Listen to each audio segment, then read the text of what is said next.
I, 22F, found out my family is hiding my fiancé's, M23, affair with my best friend, F23. How do I confront my family, fiancé, and best friend?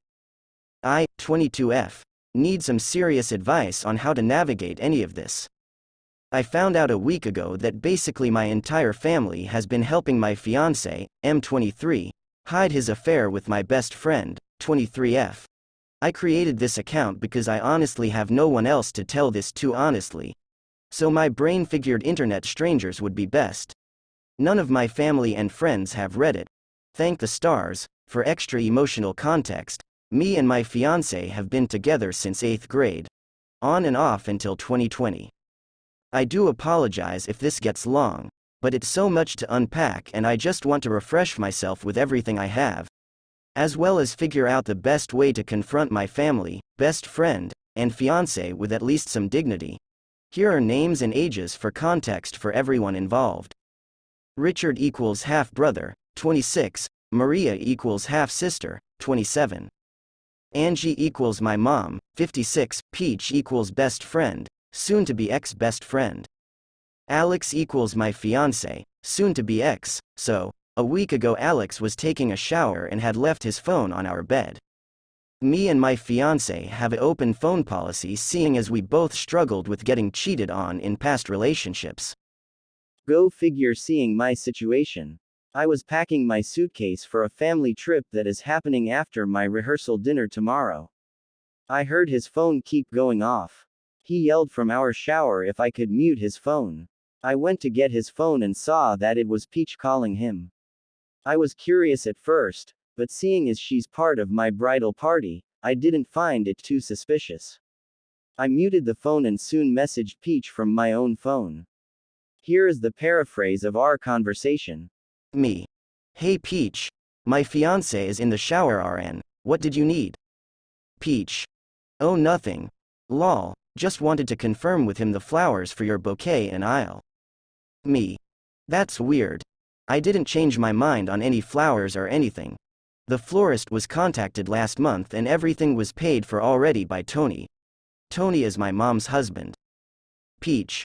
Are you sure? I remember him telling me you changed your mind? After that it was the usual wedding talk after that point.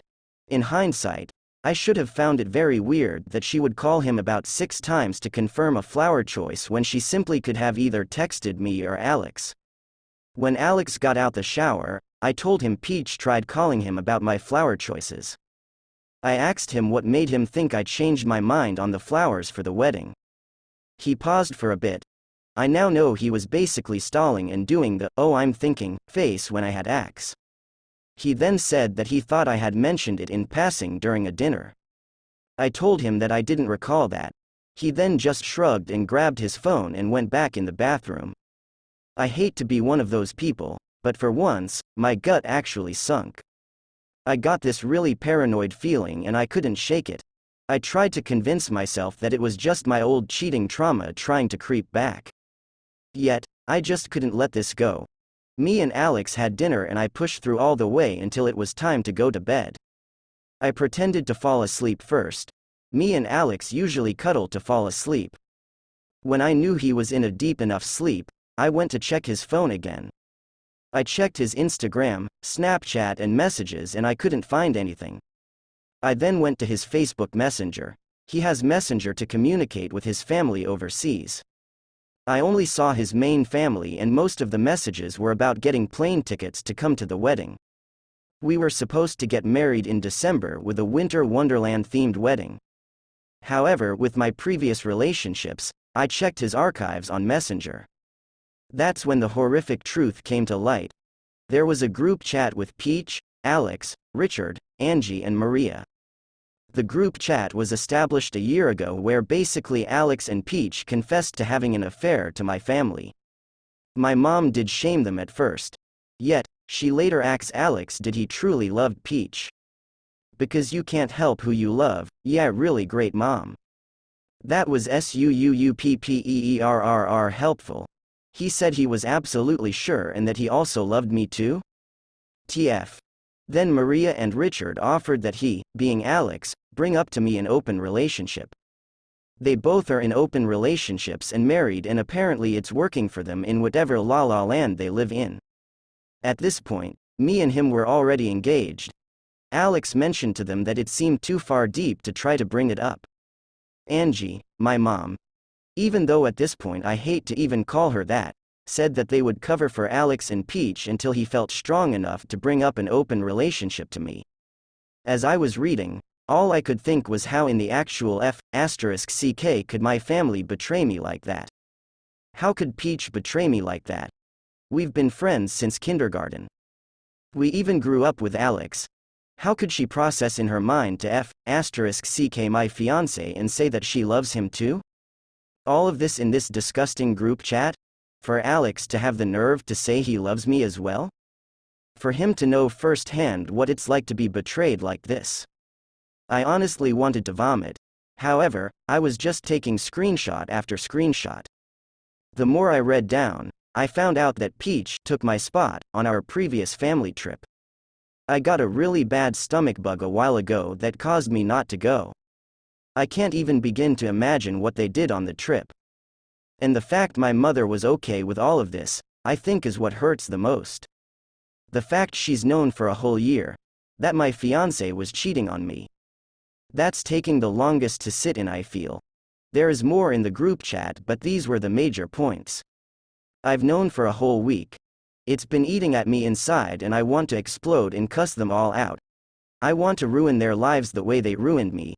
It all hurts so F***ck much, and I just really want advice on how to confront them. How do I even begin? What do I even say? The anger I feel is so intense that I feel like if I just let it all out, I would just look insane. Please Reddit, anything will help. I'm planning on confronting them tomorrow at our rehearsal dinner. TLDR. Family has been hiding my fiancé's affair with my best friend, and I want to know how I should confront them and what to say to them when I do. Here's just a list of things that I'll never get over. Male edition, like things that men have done that I'm just like, what the absolute fuck? Number one thing I would say is like when my ex lied about his grandma dying. It's just like, why? Like you have to be such a special kind of like fucked up. You're in a loving, committed relationship and you're lying to me about your grandmother dying. Like what is the need? Like there's no need. Then imagine how stupid I look telling my friends and family. They're like, why'd you guys end? And I'm like, he lied about his grandma dying. They're like, wait, what? I'm like, no further questions. Like, I'm embarrassed. This list is really random. So the next one, man I was seeing, he was sober and he was like, yeah, I'm sober. And there's like California sober where you like you don't drink alcohol, but you still smoke, which is like so valid. Talking about how he was at the club one night. I was like, God, that's so hard to just like watch everyone do all like these drugs and like drink and shit and you just don't. He was like, oh no, I still do blow. I'm like, what the fuck? I just thought that was the weirdest thing possible. Like, how are you going to be sober because you want to like really focus on your mental health and like your body and not put anything bad in it, but you're railing lines? That is quite literally boy math. Like that makes absolutely no sense. And I'm not like super familiar with it, so I was like, okay, whatever, maybe that's normal. But then I was telling associates who are familiar with it and they were like, no, that's really fucking weird. Like why did he do that? And I was like, he just said he didn't want to feel left out. Like, I don't fucking know. I just found it so weird. I'm like, never get over that. Like, you're just sober railing lines. Take the tequila shot. It's a lot less, like, it's way less worse than English. It's not as bad. Next one is actually like so embarrassing. It's not even funny. The time a man made me pay on a date because he said it was his turn to be spoiled. And you guys wonder why I have like little to no respect for men sometimes. And it's like, I had a man tell me that he wants to be fucking spoiled. Like, what are you? Like, you're a little bitch then. For a grown ass man to say the words, I wanna be spoiled, you deserve jail. I quite literally thought he was joking, like leading up to this date. I thought it was a joke because who the fuck says something like that? Like what grown ass man says something like that? This dumb fuck did. This weird motherfucker thought this was a good thing to say. It's like, you want me to eat you out too, babe? You want me to pay your bills too? What else do you need? You want to be spoiled? Should I buy you flowers? Like grow the fuck up. Go to part 2. We'll switch it up a little. Here are some things I've done to men that it's like, Livy, what the fuck? One time I was ending things with a guy and I was just like, yeah, like I just just don't think we're each other. So mind you, this is how the fuck I said it. I just think we're blocking each other from like meeting our soulmates. Like I think we're just standing in the way of each other, like meeting our soulmates. And he was like, well, did you meet yours? And I was like, no, because you're in the way, babe. Like you're in the fucking way. But while I was ending things with him, no, and like this is fucked up. Like, and I get that. I did make him take a bunch of photos of me. I was like, wait, real quick, can we just like get this photo of me on the roof? And he was like, wait, but can we like talk about this? I was like, yeah, just get the photo. I like genuinely saw nothing wrong with that until last year. And I was like, Livy, why did you make that man take photos of you while you were ending things with him? And you're like, I wasn't even an influencer at this time. Like it was really just, but I was always an influencer in my fucking mind. I was like, I gotta get the fit. Like I gotta get the fit pic for the gram, babe. Like I just do, like they need to see it. Thank you. And yeah, you're just really blocking me from meeting my soulmate. We're done here. I'll also never get over the one time I told a man on Hinge I was blind and he believed me. It wasn't like I started the conversation like, hi, I'm blind. He was like, I like your eyes. And I was like, thank you, they're fake. And he was like, oh my God, like where'd you get them? I'm like, no, like I'm blind. And he like genuinely believed that I was blind. And I was like, how does he think I'm typing right now if I'm blind? Like what the fuck? And I don't even know how something like that comes to my mind. Like I have no idea how I thought it. I was like, yeah, that's a good idea. Let me tell this motherfucker I'm blind. Honestly, it was such an ick that he believed it. And you're like, you're the one that, I know, but what an ick to really believe I was blind. This next one, I'll never forgive you guys for this because it really was your fault. I made a TikTok, okay, it was my fault too. Like, I'm not just gonna blaze him, like, it was my fault too. Like, I did make a TikTok about this man and you guys were like, oh my God, he's your soulmate. Like, you have to go hang out with him.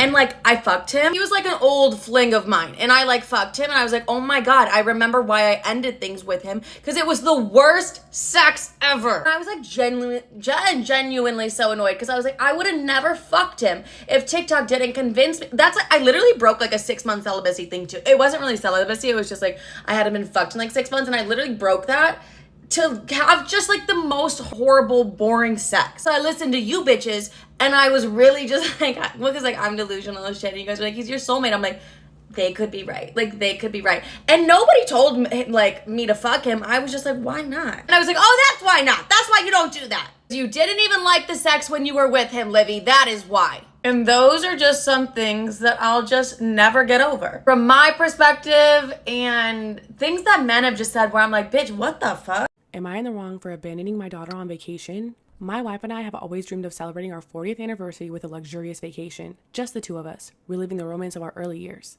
We had it all planned out for years now and we're excited beyond words. Enter our adult daughter, Jane. Jane and her husband got wind of our plans and promptly invited themselves and their 2 children, 9 female and 5 male, along. I originally put my foot down and told them that this trip was just for us, which upset her some. But my wife has a hard time saying no to Jane, as she is the youngest of our children and our only daughter, and she didn't want to hurt her feelings, so she reluctantly agreed to let him join. I wasn't thrilled about it at the time, but I wanted to make my family happy, and I knew that my wife was also okay with the idea of a family trip, even if she was heartbroken that we wouldn't get a romantic trip. We went along with it. The place we were originally going was not child-friendly, so we changed course and decided on an all-inclusive, family-friendly resort. We paid for the resort and our grandchildren's plane tickets. Jane and her husband only had to pay for their own airfare. Here's where things get complicated. As the vacation got closer, I started having a change of heart. I realized that our 40th anniversary was a once-in-a-lifetime milestone, and I wanted to honor it in a way that was true to our original plans. My wife and I might not be able to afford a trip like this again for quite some time, and it's something that we always wanted to do. So, without consulting anyone, I switched our tickets last minute to go to the romantic destination that my wife and I had originally planned for.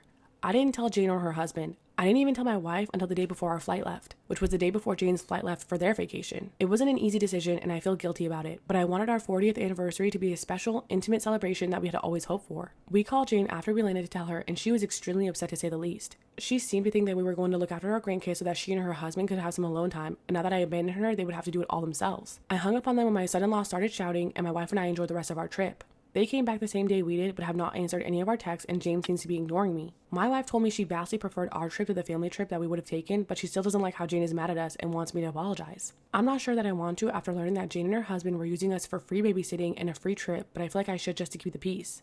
What is the easiest way to lose weight? Food poisoning. Before you think I'm crazy, let me tell you why this is the best and easiest way to lose weight. Do you really want to go to the gym? No. Do you want to eat less calories? No. If you are still reading this, it means that at the end of the day, you are lazy as F, and that's okay. Some people have been talking about Ozempic. How this miracle substance is the world-renowned obesity killer. The thing is, this is only going to make you lose a couple of pounds. Food poisoning. This is a guaranteed fired way to lose 20 pounds in days. Now you might be thinking, how do I give myself food poisoning? Well, I have 3 different ways you can make this happen. Go to Chipotle. We all know why this would give you food poisoning. Go to Taco Bell. Make sure it is in a terrible neighborhood, that way you can get the most about the food poisoning. Or my favorite. Eat at a Chinese restaurant every day. If you do any of these enough times, you will get food poisoning. After you feel all the side effects, and like poop, I feel like you will be able to truly endure what it's like to not be obese. You will feel light again, regular, like the normal human being you should be. Now you might actually get laid, or get some head in the back seat. Now you might actually experience some respect. Food poisoning will change your life, it will make you get what you deserve. Food poisoning will make you the man of your dreams, or woman for that matter. Not only that, it will make your skin clear, and your schlong bigger.